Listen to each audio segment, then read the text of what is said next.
नमस्कार, मैं हूं पाकी शर्मा और हमारे आज के इस प्रोग्राम हेल्थ एंड वेलनेस में आपका बहुत बहुत स्वागत है। तो चलिए आज हम बात करेंगे एक ऐसी बीमारी की जो सांस से जुड़ी हुई है। जी हाँ, हम बात कर रहे हैं अस्थमा की, जो एक बार हो जाए तो जिंदगी भर रहता है। हाँ, लेकिन वक्त पर इलाज और आगे जाकर एहतियात बरतने पर इसे काबू में किया जा सकता है। 21वीं सदी में ग्लोबल वार्मिंग और प्रदूषण के कारण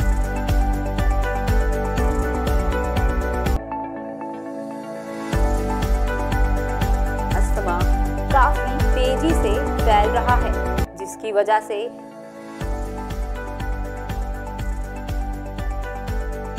बहुत सारे लोगों को अपनी जिंदगी से हाथ धोना पड़ता है।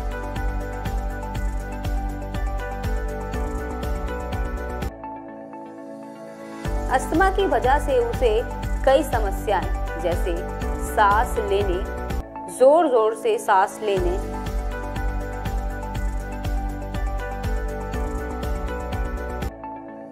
खांसी होना, सांस का फूलना इत्यादि होता है।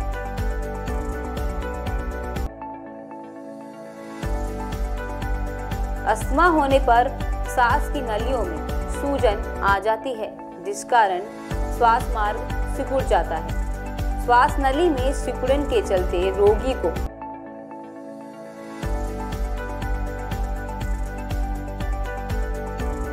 सांस लेने में परेशानी, सांस लेते समय आवाज आना, सीने में जकड़न, खांसी आदि की समस्याएं होने लगती हैं।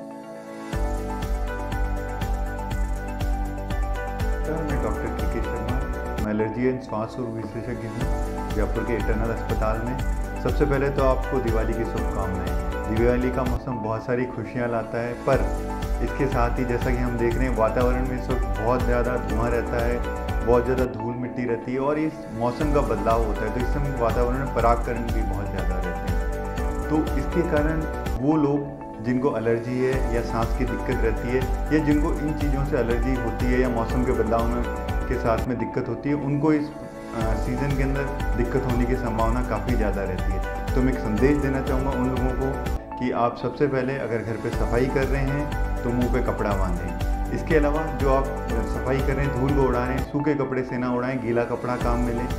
जहाँ तक हो सके तो वैक्यूम क्लीनर का प्रयोग करें। अगर आपको फिर भी ऐसा लग रहा है कि बचाव नहीं कर पा रहे हैं तो गीले कपड़े को मुंह पे बांधेंगे तो काफ़ी बच सकते हैं। इसके अलावा जो गृहिणियाँ जैसे अनाज को साफ़ करती है, तो अनाज में हम देखते हैं कि यूजुअली मिट्टी होती है, धूल उड़ती है, तो सबसे बढ़िया तरीका है कि पहले अनाज को आप धो लें, धोने के बाद उसको सुखाएं, फिर साफ़ करें। तो उससे जो एलर्जी होने वाली है उसकी संभावना काफ़ी कम हो जाएगी।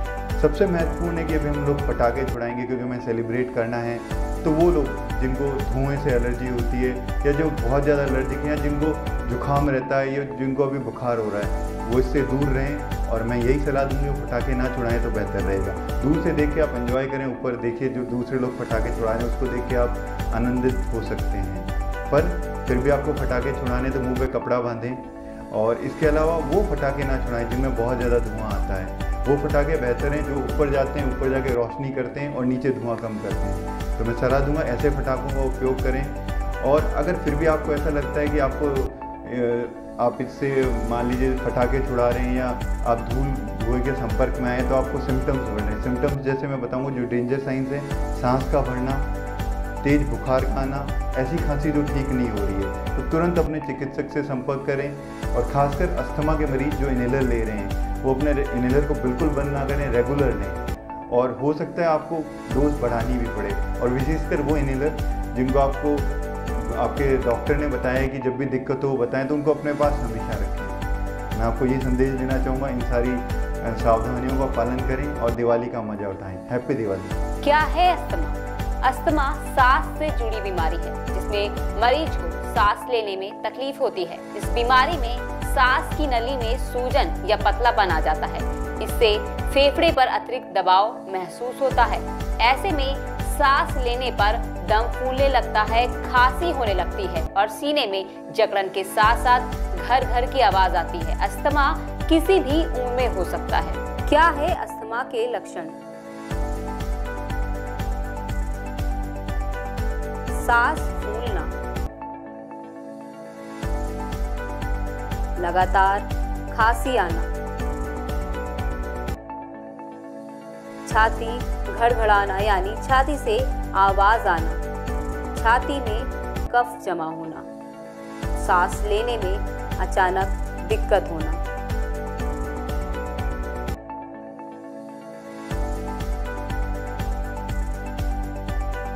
Hello friends, I am Dr. Vikram Jaggi. I am the Medical Director of Asthma, Chest and Allergy Centers at New Delhi and Gurgaon. These are highly specialized and premier centers relating to asthma and allergy, and we are doing diagnosis, treatment, research, awareness, patient education, publication in this area of medicine for the last 25 years or so. And today I am talking very briefly, just introducing the topic of diet for asthma patients. It's a very important subject to my mind, and many times we doctors are not really trained to coach patients about diet. It's unfortunate.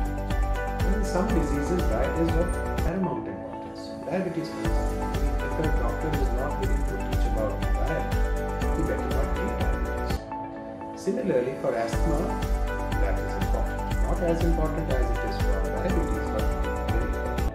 And it's by consistent observation that asthma patients who are disciplined, who are willing to take care about their diet, generally do much better than those patients who don't care too much about what they are eating. So how does diet affect asthma? Many ways. One, sudden acute flare-up of attack of asthma because of eating something you are allergic to. This fortunately is very scary, it can be fatal, but it's fortunately not very common. This can happen with peanuts if you are allergic to that, prawns, fish, etc. Sometimes by taking very cold chilled beer can happen. Then there are certain things like preservatives, colors, additives in food, Chinese food, junk food, samosa, pakodi, kachori, pizza, burgers, Coke, Pepsi. They are in general not natural stuff, and they in general promote disease. So asthmatics should avoid that to the extent that is reasonably possible. I'm not saying you have to at all, avoid them as much as possible. Then there are certain food items which cause reflux. The acid is supposed to be there in the stomach, it's not supposed to come up, but in some situations it comes up into the esophagus, back into the throat, falls down into the air tubes, and irritates the already irritated and irritable air tubes of asthma patients. These foods are deep fried stuff, late dinner, heavy dinner, rice and curd at night, rajma at night, black dal, dal makhani, dal maharani kind of dal. These cause reflux quite a lot, and many asthmatics have learned that avoiding these things, particularly at night, is very beneficial to them. Obesity. Asthma is linked to obesity. Obese asthmatics fare very poorly, so an asthmatic should watch his weight very carefully and keep it on the lower side of normal through diet regulation, which means avoiding very deep fried stuff and food which is very rich in calories, for example, meat, etc. Are there some foods which are beneficial for asthma? To my mind, avoiding the harmful foods gives more results than trying to gain something like that. All that is good for good health. Green leafy vegetables, most fruits, natural foods, natural produce, non-preserved things are also good for asthma. Certain specific things, ginger water and honey, clear soups, black pepper. Sometimes some patients say that they get putting haldi, turmeric into milk. These are quite helpful for many asthma patients. You can try these and see whether that works for you. So these are a few very small practical tips for an asthma patient, what he should eat and what he should not. अब बात करते हैं कि कब बढ़ता है asthma. अमूमन asthma रात में या तड़के सुबह हावी होता है। साथ ही ये ठंडी हवा या कोहरे के साथ भी हम पर ज्यादा हावी होता है। कई बार ज्यादा एक्सरसाइज करने के बाद इसका असर देखने को मिलता है। लक्षणों के आधार पर अस्थमा दो तरह का होता है, बाहरी और आंतरिक अस्थमा। बाहरी अस्थमा पराग कणों, पशुओं, धूल, गंदगी, कॉकरोच आदि के कारण हो सकता है, जबकि आंतरिक अस्थमा कुछ केमिकल के शरीर के अंदर जाने से होता है। इसकी वजह से प्रदूषण, सिगरेट और धुएं का कारण होता है। क्या आपको पता है कि अस्थमा होने पर बार बार खांसी आती है, सांस फूलने लगती है, सांस लेते वक्त सीटी जैसी आवाज आती है। इतना ही नहीं, अस्थमा के मरीजों के लिए सबसे बड़ी दिक्कत है सीजन चेंज के वक्त, जब सर्दी से गर्मी का मौसम आ रहा हो या फिर गर्मी से सर्दी का मौसम आ रहा हो। इस दौरान उनकी सांस उखड़ने लगती है और अस्थमा के अटैक भी आ सकते हैं। ऐसे में अस्थमा के मरीजों को अपने डाइट का पूरा ध्यान रखना चाहिए। अस्थमा को हम दमा भी कहते हैं, जो सांस तंत्र की बीमारी है और इसकी वजह से सांस लेना मुश्किल हो जाता है।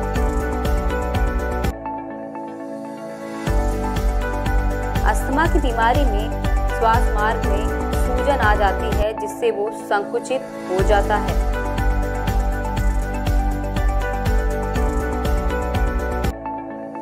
क्या है अस्थमा के प्रमुख कारण? आज के समय में अस्थमा का सबसे बड़ा कारण है प्रदूषण। फैक्ट्रीज, वाहनों से निकलने वाले धुएं अस्थमा का कारण बन रहे हैं। सर्दी, फ्लू, धूम्रपान, मौसम में बदलाव के कारण भी लोग अस्थमा के शिकार हो रहे हैं। कुछ ऐसे एलर्जी वाले फूड्स हैं जिनकी वजह से सांस संबंधी बीमारियां होती हैं। इसके अलावा दवाइयाँ, शराब का सेवन और कई बार भावात्मक तनाव भी अस्थमा का कारण बनते हैं। वैसे कुछ लोगों में ये समस्या हेरिडिटरी भी होती है। स्ट्रेस लेने के कारण अस्थमा होना एक सामान्य बात है। इसके साथ ही मोटापा होने से भी अस्थमा हो जाता है। कुछ मामलों में ये भी देखा गया है कि घर में पालतू जानवर के होने के कारण भी अस्थमा के लक्षण सामने आए हैं। वहीं जब सर्दी का मौसम आता है, तब अधिक ठंड होने के कारण भी इसके मामले सामने आए हैं। वहीं अधिक मात्रा में जंक फूड के खाने से, ज्यादा नमक लेने के कारण से भी अस्थमा की बीमारी सामने आई है। चलिए बात करते हैं कि अस्थमा में क्या खाएं और क्या नहीं। क्या आपको पता है कि अस्थमा और खाने पीने की चीजों के बीच है लिंक? वैसे तो कोई निश्चित डाइट नहीं है जिसका सेवन अस्थमा के मरीजों को करना चाहिए, लेकिन कई रिसर्च में ये बात सामने आई है कि कुछ फूड्स ऐसे हैं जो फेफड़ों के फंक्शन को बेहतर बनाने में मदद कर सकते हैं और इम्यून सिस्टम को भी मजबूत बना सकते हैं, जिससे अस्थमा के लक्षण कम हो सकते हैं। हमें खाने में विटामिन सी से भरपूर चीजों का सेवन करना चाहिए, क्योंकि विटामिन सी में एंटीऑक्सीडेंट भरपूर मात्रा में पाया जाता है, जो फेफड़ों के लिए काफी फायदेमंद होता है। विटामिन सी युक्त पदार्थ खाने से अस्थमा का अटैक आने का खतरा कम हो सकता है। अस्थमा के मरीजों को खास तौर से संतरा, ब्रोकली, कीवी, खरबूजा को डाइट में जरूर शामिल करना चाहिए। हमें खाने में शहद और दाल चीनी भी शामिल करनी चाहिए, क्योंकि इसके सेवन से हम कई परेशानियों से निजात पा सकते हैं। ये अस्थमा के मरीजों के लिए काफी कारगर साबित होता है। रात में सोने से पहले दालचीनी के साथ 1 चम्मच शहद मिलाकर खाने से अस्थमा में राहत मिल सकता है। आमतौर पर शहद को सर्दी खांसी के लिए इस्तेमाल किया जाता है, लेकिन दालचीनी के साथ मिलाकर ये अस्थमा के लिए असरदार हो सकता है।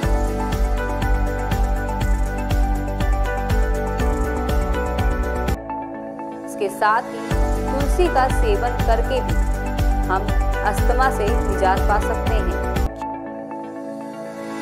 क्योंकि तुलसी में एंटीऑक्सीडेंट भरपूर मात्रा में होता है। अस्थमा के मरीज को चाय में 2 से 3 पत्ते तुलसी के डालकर पीने से आराम मिल सकता है। तुलसी इम्यून सिस्टम को बेहतर बनाने में मददगार साबित हो सकती है।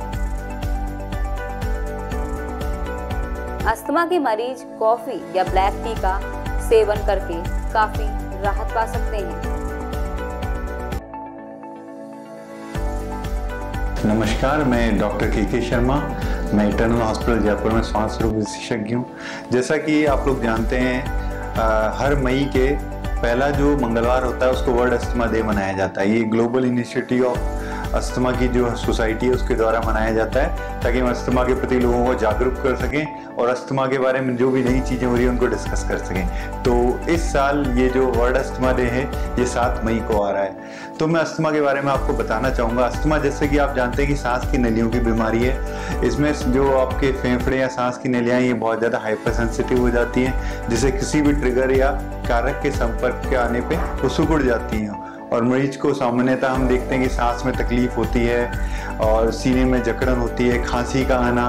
और यूजली अस्थमा के जो मरीज होते हैं, एलर्जिक अस्थमा में बहुत कॉमन प्रकार है। उनमें एलर्जी होती है, किसी ना किसी चीज़ से एलर्जी हो सकता है खाने की चीज़ से हो सकता है डस्ट से हो सकता हो ठंडे वेदर से हो या चेंज इन टेम्परेचर से हो, पॉलन से भी हो सकती है। तो कई सारे कारक हैं। तो सबसे इम्पॉर्टेंट है कि जो भी अस्थमा का मरीज अपने कारक या ट्रिगर को पहचाने और उनको अवॉइड करे।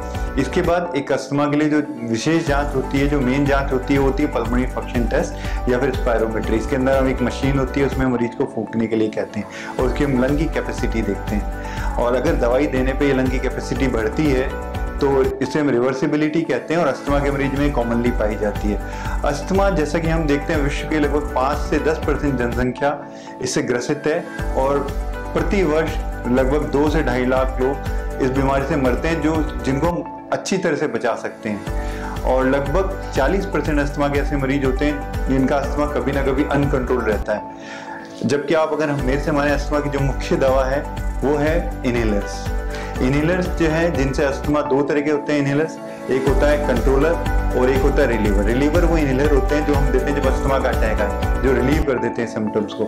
कंट्रोलर वो इनहेलर होते हैं जो अस्थमा को कंट्रोल में रखते हैं। तो ये बड़ी भ्रांति है कि अस्थमा का इनहेलर हमने लिया, ठीक हो गए तो बंद कर दें क्योंकि हमें इसकी आदत हो जाएगी। ये बिल्कुल गलत है। मैं आपको बताना चाहूँगा, क्योंकि जो कंट्रोलर इनहेलर हैं वो हमें बहुत लंबे टाइम तक लेने चाहिए, क्योंकि अस्थमा में सिकुड़न तो गायब हो जाती है पर सूजन हमेशा रहती है। तो जब तक आपका डॉक्टर ना कहे कि आप ये इनहेलर बंद करें, तब तक रेगुलर लें, इससे आपका अस्थमा कंट्रोल में रहेगा। इसके अलावा रिसेंट में अब अस्थमा की इंडिविजुअलाइज्ड थेरेपी की बात होने लगी है, जिसमें नए बायोलॉजिक्स हैं जो मार्केट में हैं, जो नई दवाएं हैं, ओमालिजुमैब, मैप्रिसिजुमैब वगैरह हैं, जो अनकंट्रोल अस्थमा, जो मरीज इनहेलर्स प्रॉपरली ले रहे हैं, टाइमली ले रहे हैं और जिनका आईजी लेवल बहुत ज़्यादा, एलर्जिक अस्थमा है, उनमें हमने देखा है कि दवा बहुत अच्छे से काम करती है। और अगर आपका अस्थमा कंट्रोल में नहीं है, despite of taking full inhalers, तो आप अपने चिकित्सक से संपर्क करें, वो आपकी जरूर मदद करेंगे। मैं फिर से कहना चाहूँगा कि अस्थमा के लिए, अस्थमा ऐसी बीमारी है जो फुल्ली क्योर्ड हो सकती है, फुल्ली ट्रीटेबल है,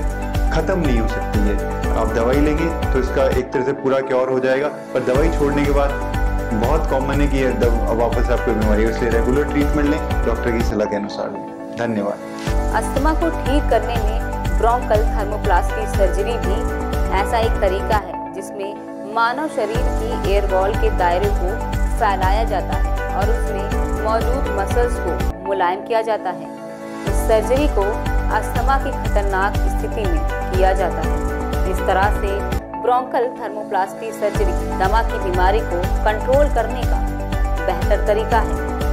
ब्रोंकल थर्मोप्लास्टी सर्जरी दमा का इलाज नहीं करती है,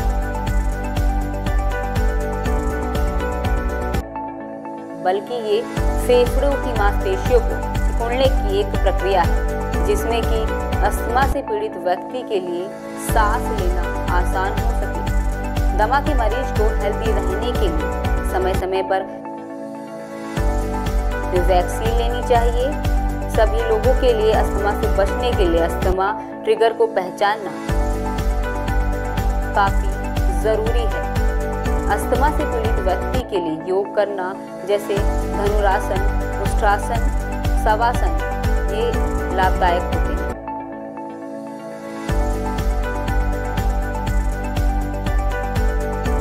So we get a lot of queries regarding asthma.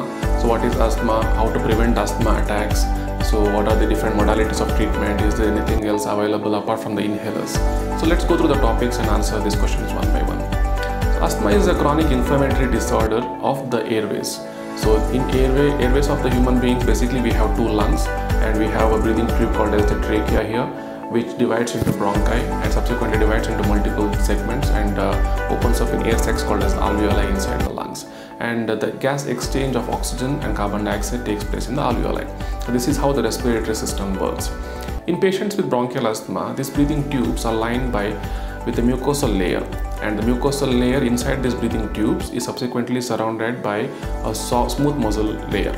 In patients with bronchial asthma, there is a hypersensitivity of these mucosal layer as well as the smooth muscle layer. For example, somebody with bronchial asthma is exposed to dust and smoke, the mucosa would swell up and the smooth muscle surrounding this mucosa would go into a spasm. So what happens is the breathing tubes becomes narrower subsequent to the exposure to this dust, smoke or allergens which we put together as triggers. So there is a bronchospasm, along with there is a mucosal edema. So this summarily leads to the obstruction in the breathing tube called as bronchospasm or bronchoconstriction, which causes patients to cough, develop a wheezing sound in the chest, become breathless and more symptomatic. So this is how an asthma attack happens. The most important thing here in asthma is to understand as to what worsens your asthma and identify these asthma triggers and prevent them as much as possible. So prevention is very, very important. The second thing is, if you are having persistent symptoms, then you need to be on certain medications called as inhaler medications, which will control your symptoms for prolonged durations. In spite of these controller medication, if you develop intermittent attacks, then you may have to take higher doses of these inhaler medications or add another inhaler for the initial inhaler. So despite this adequate medical management in the form of inhalers therapy, if you continue to have symptoms, then we have to explore if there is anything else which is responsible for your symptoms, and we have to do certain blood tests for eosinophils, immunoglobulin levels, etc. And we may have to do a CT scan of the lungs to see if there is anything else we are missing. And if identified as another diagnosis apart from asthma, then the treatment will go on as per the diagnosis. If not, then the asthma will be diagnosed as something called as severe asthma, which is not responding to the usual treatment and continues to be uncontrolled despite optimal medical management. So in such patients, depending upon the phenotype of the asthma, whether it's an eosinophilic asthma, allergic asthma, etc., then different modalities of treatment are available. Now we have newer molecules called as omalizumab, mepolizumab, etc., which can be used in patients who have elevated levels of immunoglobulins or eosinophils in their blood or the sputum. Then another new modality which is available for us is called as bronchial thermoplasty, which is a bronchoscopic procedure in which we pass a small catheter through the bronchoscope, through the mouth. It goes into the periphery of the lungs, where I was mentioning about the bronchial tubes becoming thicker. So this catheter of bronchial thermoplasty helps in reducing the bulk of these smooth muscles in the wall of the bronchi. So ultimately it opens up the airways and the patient will be able to breathe much better. So these have been shown to reduce the symptoms in these patients, prevent the repeated attacks of bronchial asthma, repeated hospitalization, the need for steroid therapy have all come down significantly, and this has definitely helped the patient a lot in this group of asthma called as severe asthma. तो आज के episode में बस इतना ही, और आशा करते हैं कि हमारा ये प्रोग्राम आपके लिए मददगार साबित हुआ होगा, और हमारे अगले एपिसोड में हम आपकी हेल्थ से जुड़ी किसी और नई प्रॉब्लम पर डिस्कस करेंगे, साथ ही साथ सॉल्यूशन भी देंगे। तब तक के लिए बने रहिए हमारे साथ और देखते रहिए खबरों की दुनिया।